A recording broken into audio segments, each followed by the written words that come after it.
I'm Bobby Haas. I'm going to read an excerpt from Midnight Valiant, my novel. Like whiskey, life is poison. Both kill innocence and breed reality. Maddie Sinclair. Chapter 11. The midnight adventure in the 1965 Plymouth Valiant started normally enough. The four of us were in Dante's bar, marking the end of spring semester. I had no way of knowing it would be the last normal day of my life. The place was packed, even though it was only 11:30 in the morning.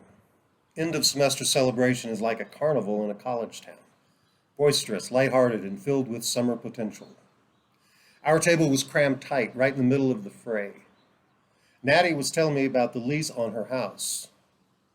We were talking about whether all four of us should get on it for the summer and fall, or let it go and find something else, something that maybe suited us better. I had already told my folks I wasn't going to go home for the summer. Back and forth between them all, the hassle. My dad was, of course, fine with it. My mom cried, but I told her I'd visit for a couple of weeks. It was strange because these three people sitting with me in a bar on a Tuesday morning seemed more like family than, Anyway, we had to decide what we were going to do on Natty's lease pretty soon. Adams and Daniel O'Neill were arguing over which was more valuable, the 1965 Plymouth Valiant or Adams' Zippo lighter. It was a pretty cool Zippo. It sported a sterling silver 1935 Varga Girl on the cover. The Varga Girl split at the waist when you popped the cover of the Zippo. Her hair and dress blew back toward the flame, which shot up from her behind each time she bent over for a light. Not surprisingly, I guess, she held a tiny Zippo to light her own cigarette. Adams said the Zippo was a graduation present from his dad. Adams didn't like his father very much, but he always made a big deal out of the Zippo. I agree, the Zippo's a classic, Daniel said. A classic like the Valiant. To Valiants, Zippos, and friendship. Adams raised his glass of beer and looked each one of us in the eye. Classics, all around. That's a perfect toast, Daddy said after we'd all taken a sip. Both the Valiant and the Zippo symbolize us as not just good friends, but as a true family. Both are heirlooms you guys have and value, and both are from people you're estranged from. She looked at Daniel. Even death is an estrangement, By bringing them together, you've brought together a family. Do you notice how none of us have plans to go home for the summer? Like, why leave home to go search for a home? Well said, darling. Adam sat back, just eyeing us all, a smile creeping larger. Want to trade? He finally said. Trade your heirloom for my heirloom? Seal it for real? It's like blood brothers, sharing blood, I said. But more and bigger, Natty said. It's sharing families and histories and issues and connection. I watched her look first at one, then at the other, solemnly, like a high priestess. It's sharing it all, she said. Then nobody said anything, especially not Daniel. Wow, I finally said. That sure is interesting. Wow, Natty said. That sure is. Daniel O'Neill just smiled. Tell you what, Adam said, that's not fair. Even though the Valiant's not worth much in dollars, it was your dad's. He drove it, sat in it. My old man got the Zippo as partial payment for some client who dealt in antiques, Typical shit for my old man. Just because it's worth lots in dollars, he figures it's worth lots to me. The strength and focus of my childhood was knowing the 1965 Plymouth Valiant belonged to my father, Daniel O'Neill said, sounding a bit more Irish than Kansas. I wouldn't have traded it then for all the jewels in the crown. But later, when my uncle helped me rebuild it, he tried to steal it from me. He tried to tell me the Valiant had really been his, not my dad's at all. Daniel and Adams locked eyes, and when I looked between them, I almost cried for the love I saw inside of their stare.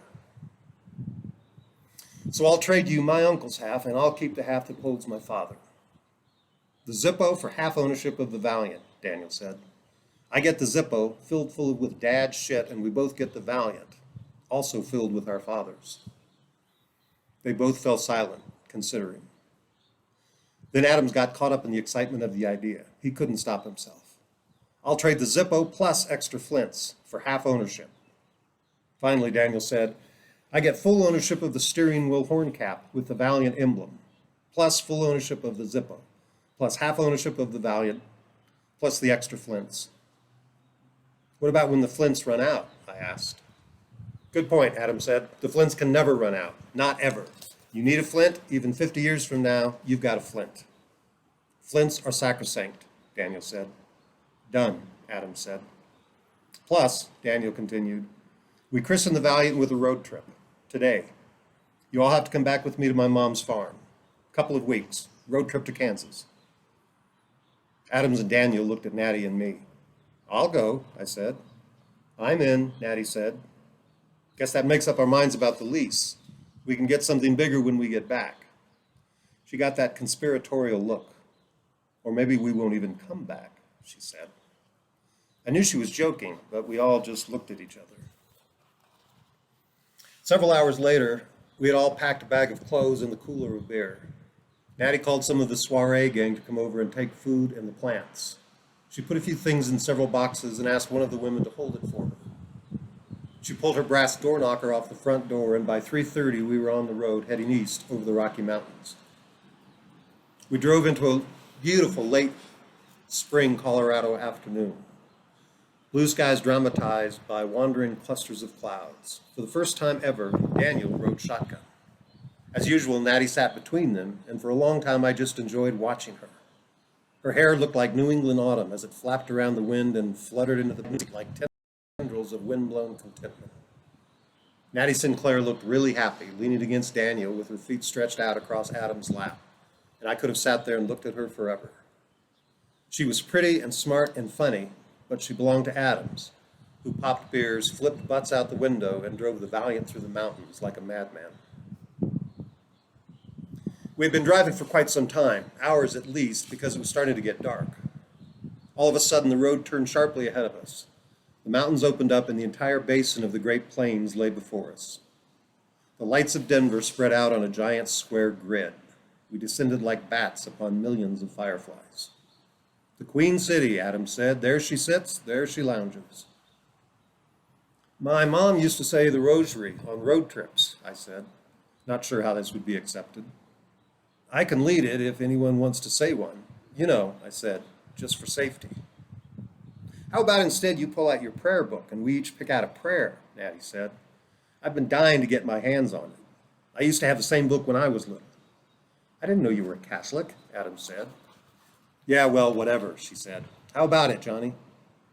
Well, sure, I said, hoping there wasn't anything sacrilegious in letting a pretend Catholic read my prayer book. I reached into my backpack and passed it up to her.